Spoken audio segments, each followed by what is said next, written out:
So this is, as Peter mentioned, there's the title. It's a joint work with Vernon Smith in economics. And so let's go ahead and start here. Go to the next. Let's see here. Oh, there we go. Okay, so some preliminaries. We're going to talk about certain types of games in game theory called potential games. This was started by Monderer and Shapley. Lloyd Shapley is a Nobel laureate in economics. Passed away recently as a professor at UCLA. Potential games are used actually to model internet congestion and network analysis using rational potential game theory. We're going to actually look at this with bounded rationality. And in fact, an analysis of certain boundedly rational potential games leads to statistical mechanics, meaning unlike a lot of economists and people who would start with a statistical mechanics model and try to use that to model economic processes, what I discovered back in 2003 and published in 2005 was that if you take a certain approach to bounded rationality, in potential games, you naturally get the equilibrium measure is the Gibbs measure from statistical mechanics. So it actually generalizes the Nash equilibrium. And this is something I discovered reading a paper from Anderson, Gorey, and Holt back in 2004, which was, I saw a preprint before it was published. And it's related to the quantal response equilibrium. And I have some interesting news to add. I'll talk at the end of the talk, which I'll mention about that. So let's look at game theory. Consider a finite number of, I should mention that discovery connection to the Gibbs measure was discovered by economists in 2017 independently. So 14 years after I discovered it. So I'm a little bit ahead of them. So consider, and as you'll see in this work, right? So game theory, we're going to consider a finite number of agents or which are fictitious decision makers. For example, someone who can buy or sell a good. It could be a computer that's making decisions too, to try to optimize something. We can, but don't have to imagine each agent is located on a two-dimensional grid of integer coordinate points. You can see these red dots, right? And we'll label each agent according to their grid location.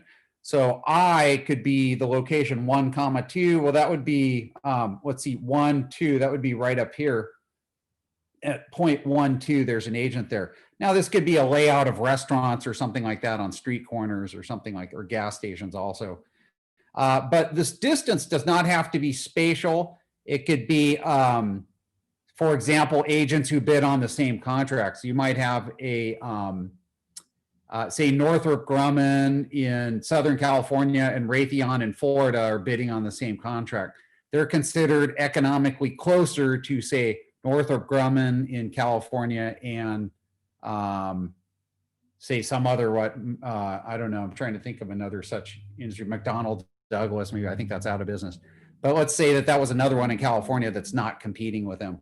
Right, so the idea is this distance could be could represent economic relationships.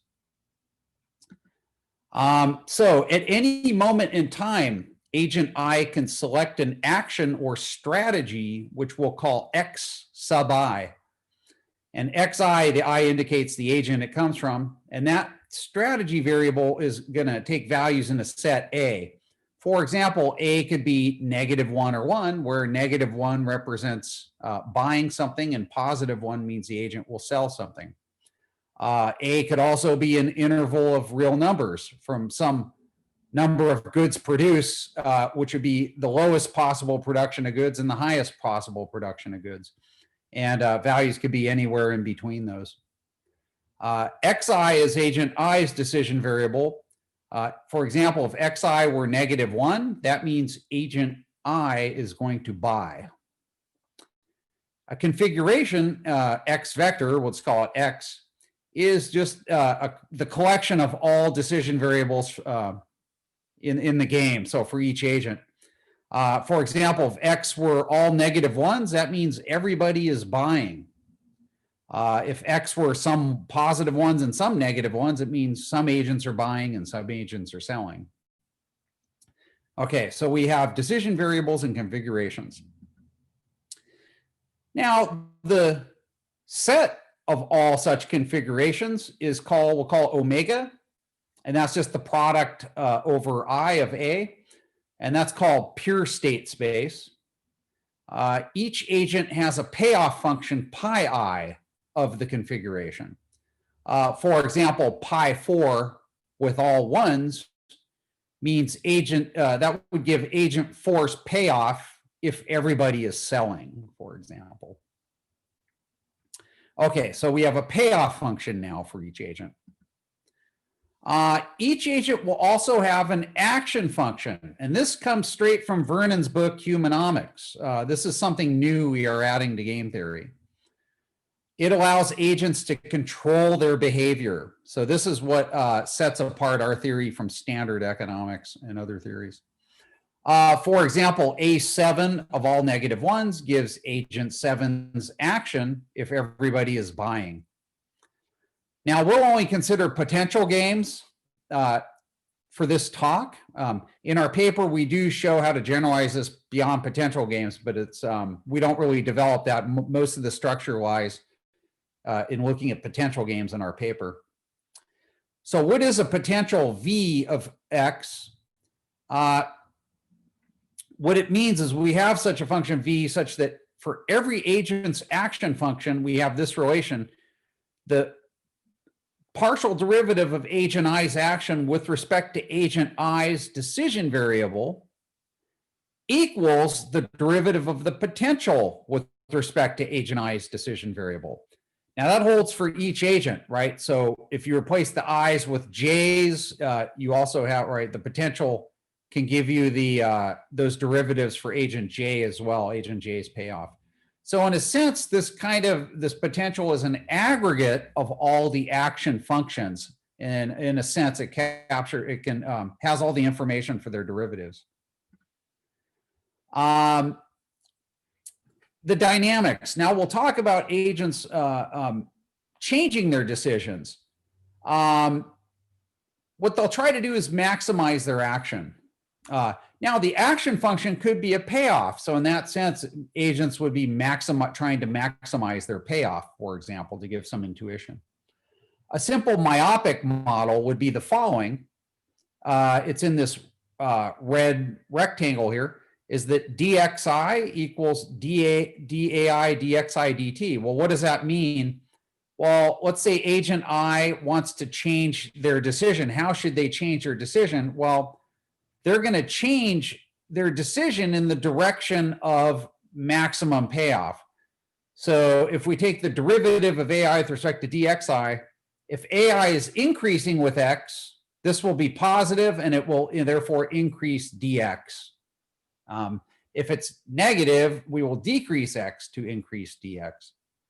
So the idea is we're following the derivative. It's like the gradient, for example, we'll generalize this to the gradient being the maximum direction, the direction of maximum rate of change.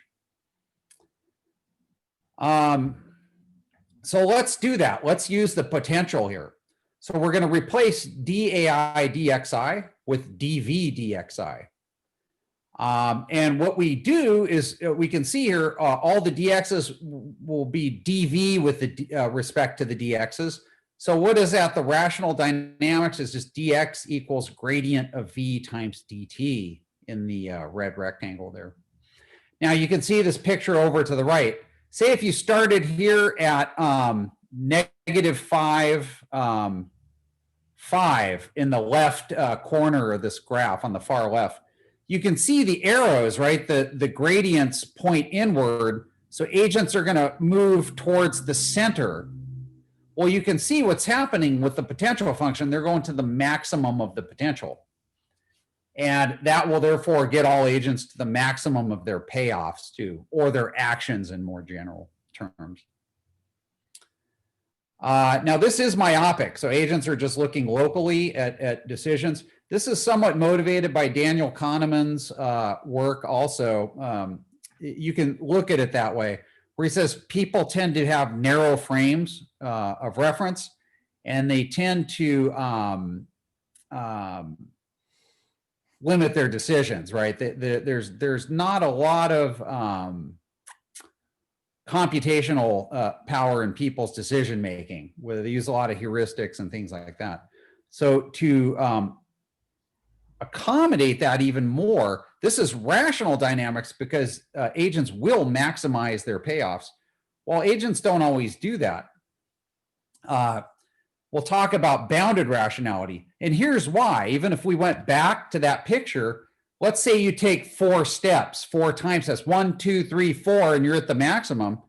Well, there's still infinitely many states agents haven't explored. So how do you really know you're at that maximum? You don't. Until you explore a lot of the configuration space, you don't really have an idea of what this profit function looks like. So that limit, the partial information agents have motivates us to do bounded rationality. So what we're going to do is use a Wiener process, which is a random process. This is a little technical stuff about that, but I'm going to show a picture of that. By the way, bounded rationality is also regarded as not just lack of complete information, like we said, but it could be a desire to experiment, or even mistakes in judgment, or emotional issues where people don't want to do certain things. Maybe they're superstitious. There's no 13th floor on some hotels in New York City. Well, that's not really rational, right? It doesn't make sense to go from 12 to 14. But, people feel more comfortable with that, so that's why they do it. Here's the picture of a Wiener process. So it's just a random process. Each moment in time, it's a random number. It's a continuous path. And we can see at most times this randomness would be positive. So we'd be adding a positive value to the agent's decision. Over here around time 4.5, we see negative, right? So we'd be adding negative values to the agent's decision. So what we're going to do is take this random process and add it. So we have a stochastic dynamical model. So notice dx is gradient of v dt. So this first term is the rational part. And now we have a second term, nu times dw. Well, dw is the random part. That is the Wiener process, the Gaussian white noise process. Nu here in blue is a fluctuation variable. It allows us to control the noise. So if nu were 0, this would be rational dynamics, because the noise would be zeroed out. As nu goes to infinity, agents have completely random behavior. The noise dominates, and they're not being rational at all. They're just moving randomly. This last term is just for boundary conditions. It will keep decision variables in the appropriate domain. So for example, you couldn't produce a negative number of goods, less than 0 goods, say. Okay, so now that we've introduced a random noise, agents don't just make a single decision. Now there's a probability of them making any particular decision. So we'll say that probability density function is f of x comma t. So this does evolve in time also. fxt gives the probability that agents make decisions represented by x at time t. F does change over time, but will reach a fixed function in the long run called the equilibrium measure. Well, how do we know that? Because for this Fokker-Planck equation, there is a Lyapunov function in these dynamics. In fact, the free energy, it's the negative, it's the free potential. That's like the free energy function in physics that results in maximum constrained entropy. And in fact, there is an entropy in this also, and it's information entropy. And it's kind of akin to what I said earlier. If you reach at maximum after 4 steps, agents still want to explore the phase space to extract maximum information out of the game. Well, that's exactly what maximum entropy does. Entropy is maximum for a uniform distribution. Now we would constrain it by constraining the value of the potential. Just like energy is constrained in physics, statistical mechanics, you have conservation of energy. constraining the potential to be a sub-maximum value implies we have bounded rationality, because if the agents were rational, they would always play the maximum potential. So here's what the equilibrium measure looks like. And this is actually proven for these dynamics in a paper by Kang and Ramanan. I proved it for no boundary conditions back in 2003 and published it in 2005. It was proved for the boundary conditions with the same result by Kang and Ramanan in 2014. I'm glad I didn't go on to try to prove that, because it was like a 50-page paper that they produced to prove this thing. So what do we see? Well, that Gibbs measure, it's exactly the same measure you get in equilibrium statistical mechanics. Here's the differences. The 2 over nu squared, remember nu was that term, the parameter in front of the noise term. Nu is replaced by this 2 over nu squared is replaced by 1 over kT. So nu squared is proportional to temperature. So that means lower temperature, zero temperature, cold is rational agents, more rational. Higher temperature, hot, is more noise, therefore more boundedly rational agents. The potential V is the same as the negative energy in statistical mechanics. Let's see. So now, okay, now we have the preliminaries. Now let's actually get into humanomics. Now, Humanomics was a book by Vernon Smith and Bart Wilson in 2019. It's a great read. It's very, very, I would say, very accessible reading, yet very deep. I enjoyed it very much and would highly recommend it. So let's talk about humanomics. We're going to consider 2 or more agents. So I will run from 2 to n. We're going to have a gratitude configuration gamma. So we are going to have agents who can have either mutual resentment for each other or mutual gratitude for each other. And this is, you don't have to, it's conceivable you could have one agent resent another agent and the other agent actually has gratitude for the first agent. We don't model that because it's easier to have mutual gratitude, mutual resentment. But in humanomics, it is stated that often when there's gratitude, it's mutual gratitude, that one-way gratitude resent tends to be pretty unstable. It can happen because we're talking people here. We're going to consider the more prominent case of mutual gratitude, mutual resentment. So if gamma ij is 1, that will equal gamma ji, will indicate mutual gratitude of I and j. So we see gamma ij means the gratitude or resentment agent I has for agent j. If that variable were -1, that means that there's mutual resentment. So right away, we see we have 2 timescales, one for economic equilibrium, you know, when we get that stationary state in those dynamics we just presented. And there's another timescale for these feelings of gratitude and resentment to develop. And there's, if you think about it, there's 3 possibilities, right? Either one happens faster than the other, or they happen on the same time scale. We're going to, well, I'll get back to that in a moment.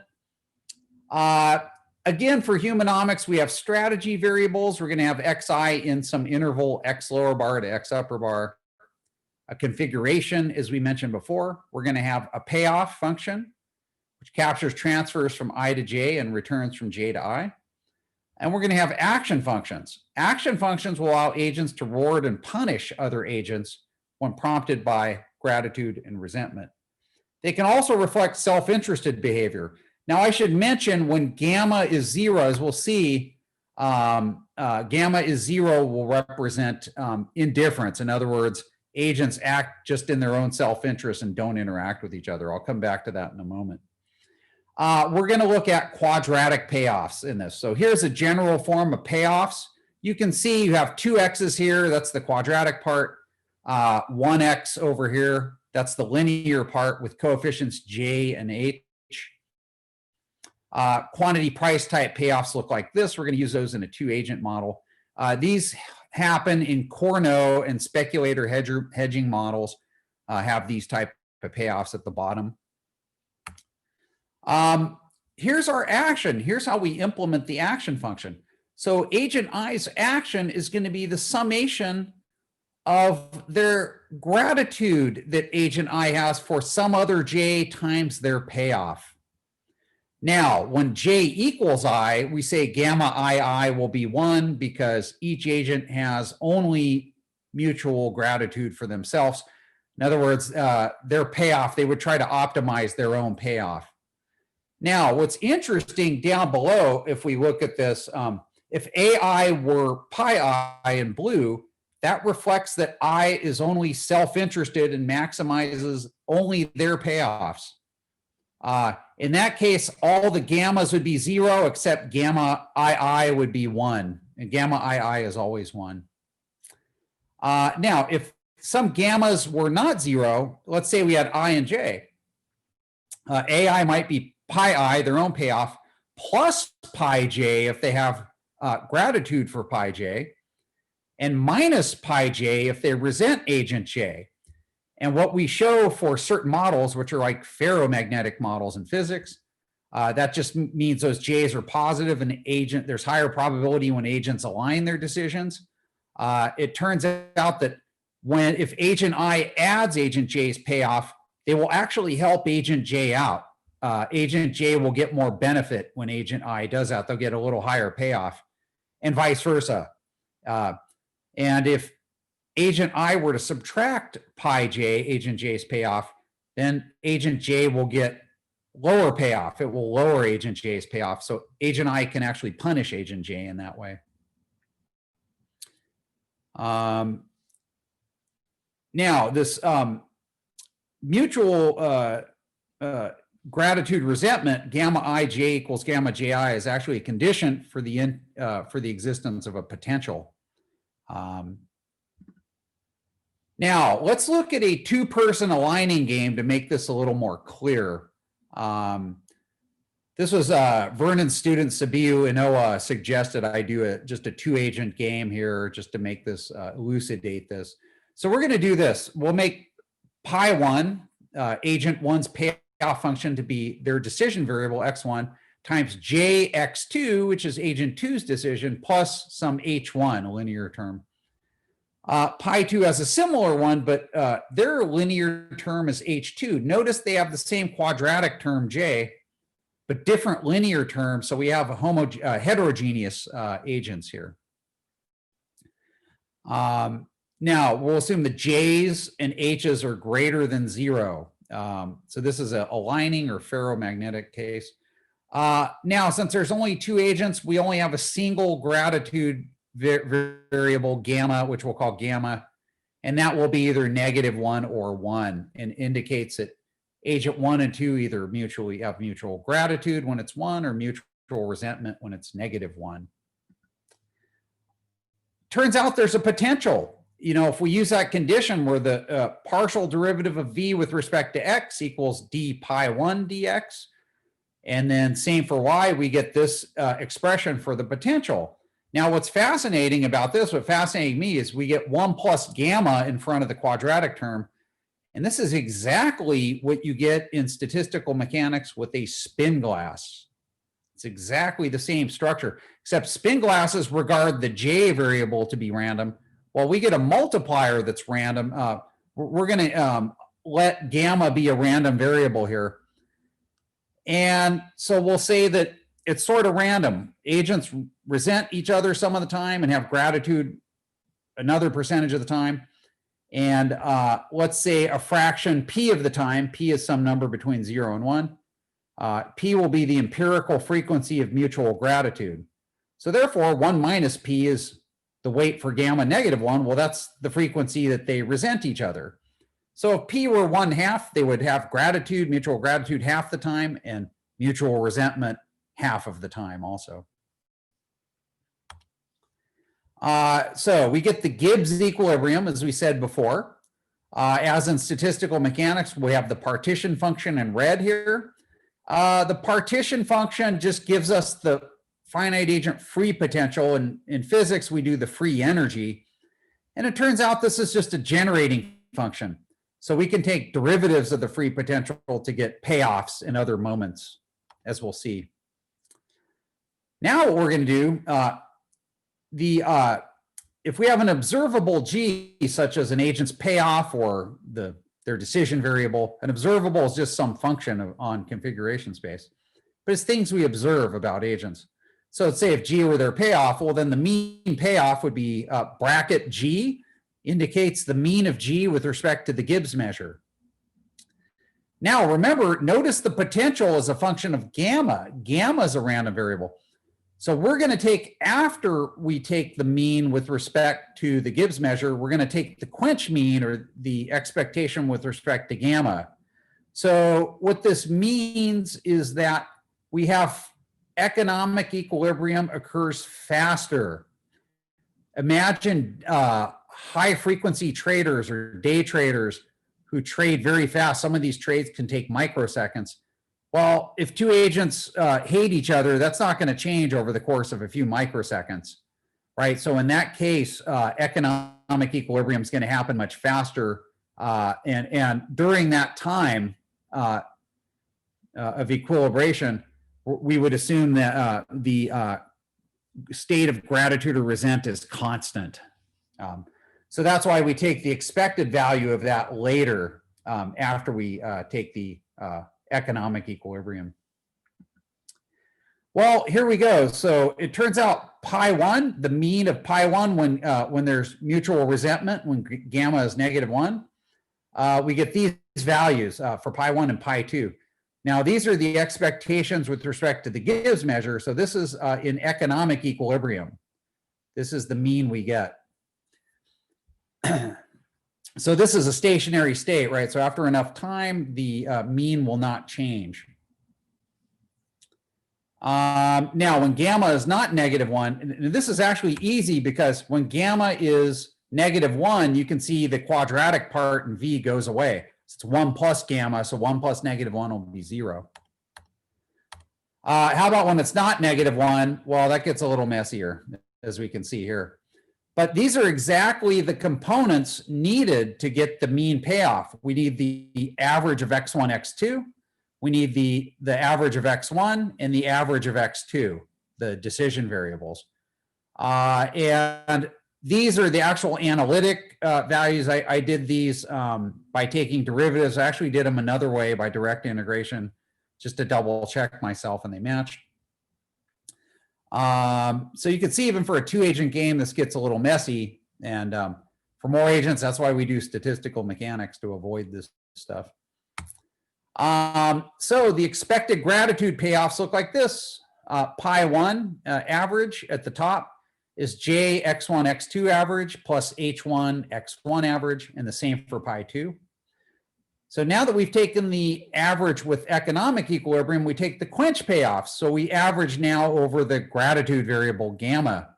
Now remember, that was either the weights were P and 1 minus P, but in more general, it could be here phi WR, the resentment weight, and phi WG, the gratitude weight. We're just going to call those P and 1 minus P down below. But that's what those look like. And notice they involve the Gibbs measure. The mean with respect to the Gibbs measure. So let's look at some numerical results. So I did this on a computer in MATLAB, and I took J to be 4, H1 to be 1, and H2 to be 6. And what we'll see, this implies since H2 is larger, agent 2 gets higher payoff in this game. It's a property of these ferromagnetic systems. But if you want one agent to get higher payoff, just raise their H2 value. I take X bar to be 1, so the decisions will be between -1 and 1. And W, the weights for gratitude and resentment will be 1 and -1. So if agents resent each other, gamma is -1. If agents have gratitude for each other, it's +1. So finally, here's a graph. So here's the payoff, the mean payoff with respect to the Gibbs measure. So this is economic equilibrium of payoff. And this is beta. Well, beta is the inverse temperature. So as beta goes to 0, temperature goes to infinity. So this is highly non-rational. This is random behavior at beta 0. You get a uniform measure. At beta, as beta goes to infinity, agents get more and more rational. The noise goes to 0. Now, there's some very fascinating things about this. Now, let me talk about these curves at the top. So we see in black, that's the quenched mean. So this is when you average out gratitude and resent. So above that black curve is a blue dotted curve, and we see from the key, that's when gamma is 1.0, when there's mutual gratitude. So we can see that's a higher curve because agents are working together and they reward each other. They get mutual benefit out of that. The red one below it is mutual resentment. So they punish each other, and it shows because both their payoffs go down. So now the top curve is for agent 2, the bottom curve, the same thing for agent 1. Also something fascinating, this is a learning curve. And notice these curves are concave. And what we see is that we have decreasing marginal gains as knowledge increases. The derivative is decreasing on these curves. So what does that mean? As beta goes up, the noise goes down. So say agents want to be more rational. Well, they need to put effort to get more information to increase their beta. So it takes some effort to get more information and therefore increase beta. Well, what we see happening here is that at beta 0, a little bit of effort gets you a big increase, right? But way over here at beta equals 9, the curves are almost flat. So same increase in beta gives you much less of an increase in payoff. So we see diminishing gains. So what's fascinating about this is we see bounded rationality. It could be the structures, structural properties of the games may motivate bounded rationality. In other words, agents might not be non-rational. It's just that they see these diminishing gains and they don't want to work anymore. It starts being, well, it's not worth it to put in a lot more effort because I'm going to get hardly any more gains. So that's fascinating because before I thought bounded rationality just was exogenous to the game. In other words, it had to do with players' feelings or their lack of information. But we see it could be even a rational response to diminishing gains. Now we'll look at quenched behaviors. So these are quenched. We have the quenched payoffs. Now remember, quench means we average over gratitude and resent. Now as P goes up, as P increases, we see the curves increasing, the blue curves. They're getting higher and higher as P goes up, as P increases. Well, all that means is if there's a higher frequency of mutual gratitude, agents will reward each other more frequently, and so therefore their payoffs will go up, and that's what we see. Now, the black line is self-interest, and the green line, this is when gamma 0 and these agents only maximize their own payoffs. They do not work together, so they never have gratitude or resent each other, or at least they don't act on it. So when they don't act on it, we get the black line and the green line. What we see is that there's a threshold. And so we'll see this when P becomes large enough, the motivation to work together will be higher than working alone. And so what we could do is take the average over temperatures of these curves. And this is, here's what we have here. So we're going to integrate the quench payoff and the self, the first red one is the double tilde, is the average over temperatures of the quench payoff. And the single tilde is the average of the self-interested payoff. And we're going to compare these two. Now self-interested doesn't change with P because that's always gamma equals 0. And so here we go. So if we look at the top curve, we see a horizontal line and a line with a blue line with a slope. The horizontal line is self-interested behavior. So this is when agent 2 does not interact with agent 1. They only maximize their own payoff. Now, P at the bottom is the frequency of mutual gratitude. When that's 0, when they resent each other, we see this blue curve on the left is lower than the black curve. That's because agents are punishing each other 100% of the time. And so as a result of that punishment, they're losing. Well, as P increases, as they have more and more gratitude for each other, there's going to be a point where the blue curve hits the black curve. That's a critical probability there. And that is about 55.3, as we see below. So that means agent 2 will not want to interact with agent 1 until there's about 55% of the time there's mutual gratitude. Now, agent 1 with lower payoff, it's even higher. The intersection is at 59.7, or about 60%. So agent 2 will not interact with agent 1 until there's mutual gratitude about 60% of the time. Well, the fascinating thing, these critical probabilities are greater than 1/2, which means these agents are averse to resentment. And this is a key axiom in humanomics, axiom 4. Daniel Kahneman calls it loss aversion. And you can read about that in prospect theory. So we have loss aversion in this model. What's also fascinating is that as payoffs get higher, the aversion to punishment and resentment is lower. And that makes sense, because if agent 2 has $1 million, well, they're not afraid to lose $100,000. Well, they might be afraid, but it's not as bad a hit. Say if agent 1 makes $100,000 and loses $100,000, they lose everything, right? So this reflects the diminishing aversion to resentment that's also in prospect theory.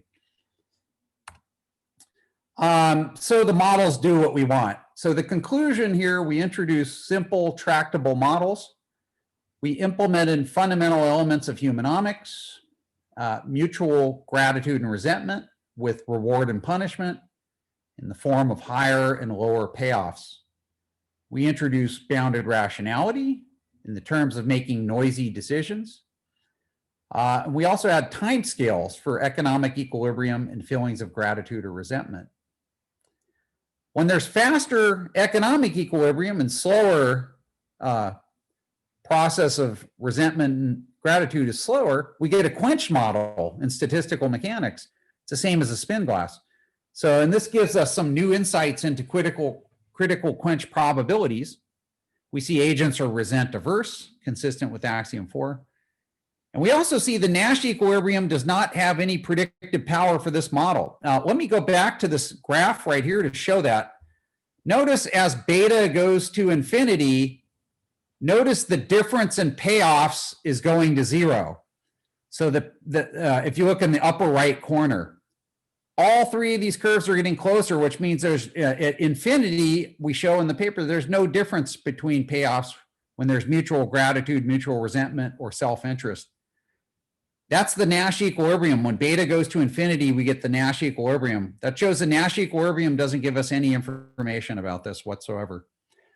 Turns out there's a paper by Donald Sari that shows information is lost in quantum response games and games that only use differences of payoffs. And we can show that we exactly recover this information, and agents use it to reward and punish each other here. And that's why we're seeing as you go to the Nash equilibrium, that information is lost. So in summary, classical economics, at least for this model, these ferromagnetic models will not yield any insights into humanomics. Finally, the infinite agent homogeneous interaction model is a spin glass, as I mentioned. If all the H's are the same, and we took an infinite number of agents, we have a spin glass which has a phase transition. So a fascinating problem would be to see what does that phase transition imply about the behavior in the system. Something changes at a critical temperature. When they get a certain amount of knowledge, something changes. Future research is to investigate those things. And I think we're about out of time. So I can stop share. And that was the talk. Thank you.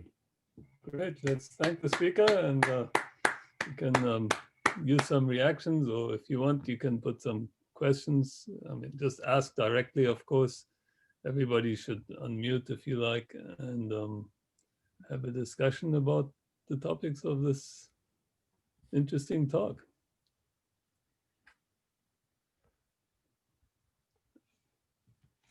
Are there any particular questions for Mike? Or I do have some. I mean, I see the model is very specific and relatively easy the way it was set up to.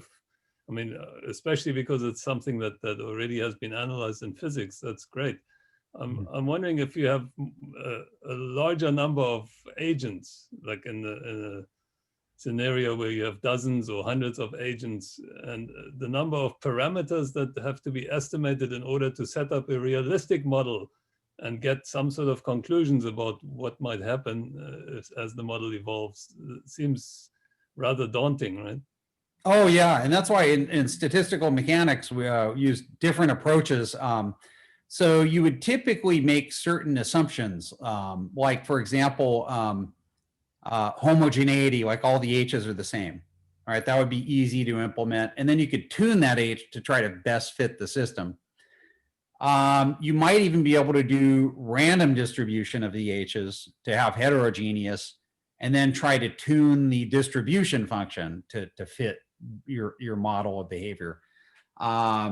So yeah, to probably what I see probably for experimental economics is just to use the 2-agent model, right? And because a lot of there's a lot of experiments that involve 2 agents. But yeah, we could do a higher number of agents. Of course, that would as you can see from those messy formulas, if you wanted to fit a realistic model, that would have to be computated. It'd have to be numerical, right? It'd be a computational problem. Because you can see it's already a mess just to do 2 agents. And we're not even counting, we're not even doing like x squared, x1 squared, and x squared and y squared variables in there in those payoffs. We eliminated those. It would be even harder analytically to get those in there.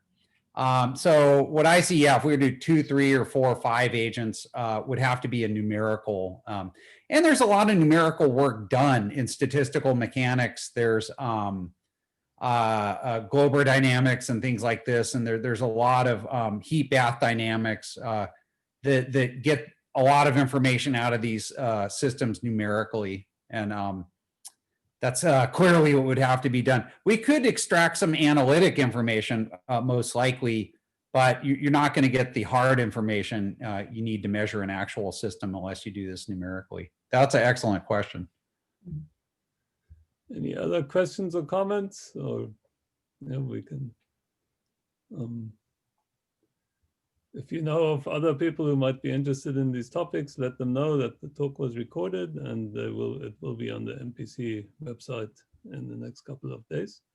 Mike, can you make available your slides? Yes, that would be sure, absolutely. In fact, Peter, do you have you can email me if you want, or Peter, do you want me just to give you the slides? Do you have a place you could post them? Yes, yes, we would post them with your abstract, and also there is already a paper about this, right? And yes, so there is a paper, yes. Link there as well. So yeah, maybe you post the link to the paper in the chat if it's available online. Yes. Yes. The paper's at ESI, at the Chapman ESI archives. It's also on my ResearchGate. So yeah, I will post.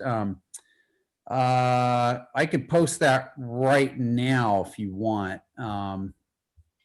Yes, there was a lot to your talk, and that I have no immediate question doesn't mean that. I mean, it's rather that there was so much that. Yeah. No, I understand. That's yeah. Good sign, right? I mean, it was a really interesting. Yeah. It's it's really the first kind of work of its kind as far as humanomics. I mean, this is Vernon. When I met Vernon, I read his book, and I read like the first 80 pages, almost half, and I told Vernon, said, oh, we need models, and I had so many ideas. I kept asking him so many questions. I thought, well, I think we need to publish something on this. You know, we can. I think I could do a model. So this is like the first big model, so to speak, real model for humanomics. So it's in that sense, I'm very excited about it. It was very exciting endeavor. I mean, what I would be interested in, for example, because you said the agents could also be computer programs, I don't know, trading somewhere or doing some other stuff on the internet. I mean, being in computer science, this is always an interesting topic. And yeah, so far we have some applications, obviously, of game theory to analyze behavior of distributed agents. But I think you have some new ideas here, and it would be interesting to see how they transfer into our field. Oh yeah, I gave a talk. In fact, I gave a talk on my previous paper at UCI's AI ML seminar. Eric Sutterth invited me because this is probabilistic based learning, right? This is reinforcement learning. So we're using basically the same thing, same techniques.